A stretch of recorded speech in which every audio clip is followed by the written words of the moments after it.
Hello बच्चों, चलिए प्रश्न को पढ़ते हैं। विषुवत रेखा के अनुदिश पूर्व से पश्चिम की ओर गतिशील जहाज में एक लोलक लटक रहा है जिसके बाब का द्रव्यमान m है। जब जहाज पानी के सापेक्ष स्थिर है, डोरी में तनाव T0 है। पृथ्वी के अपने अक्ष पर घूर्णन के कारण जहाज की चाल ज्ञात करें। पृथ्वी के घूर्णन की कोणीय चाल ओमेगा है तथा पृथ्वी की त्रिज्या r है। इस प्रश्न के लिए जो मूल अवधारणा है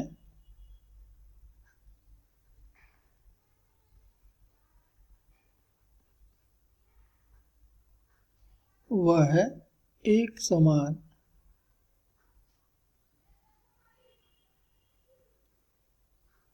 वृत्तीय गति।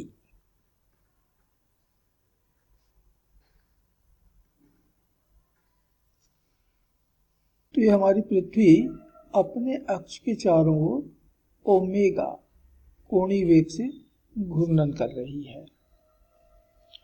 तो इसके सतह पर स्थित प्रत्येक वस्तु इस घूर्णन के कारण एक वृत्त में एक समान चाल से वृत्तीय गति कर रहा है। चाहे वस्तु यहाँ पर हो तो ये भी एक वृत्तीय गति कर रहा है। इसके वृत्त की त्रिज्या थोड़ी कम होगी, लेकिन जो वस्तु भूमध्य रेखा पर है, विषुवत रेखा पर है, अर्थात पृथ्वी के केंद्र से जाने वाले तल में है, उसकी जो वृत्तीय गति होगी वो पृथ्वी की त्रिज्या के अर्थात कैपिटल R के बराबर त्रिज्या के वृत्त में होगी। तो हमारा जहाज भी यही स्थिर खड़ा हुआ है, पानी के सापेक्ष वो स्थिर है, लेकिन पृथ्वी के कारण तो घूम ही रहा है और घूम रहा है r त्रिज्या के वृत्त में ओमेगा कोणीय वेग से, अर्थात यह एक समान वृत्तीय गति होगी। तो पृथ्वी के घूर्णन के कारण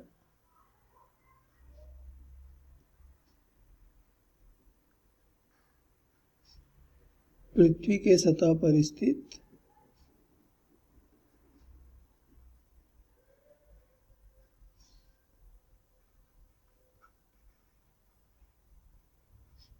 सभी वस्तुएं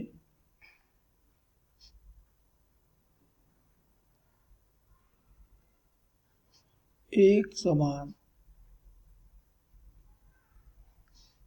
वृत्तीय गति करते हैं।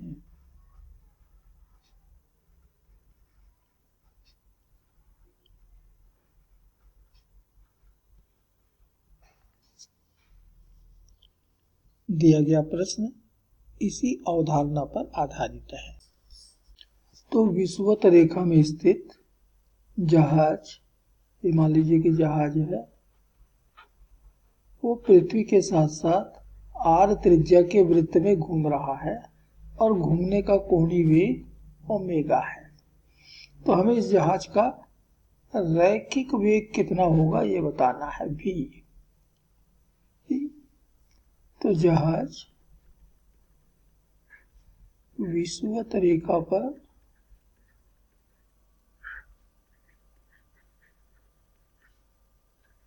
पृथ्वी के घूर्णन के कारण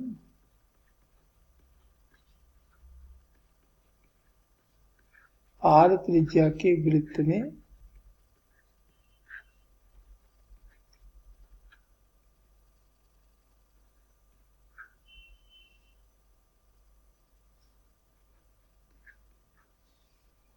ओमेगा कोणीय वेग से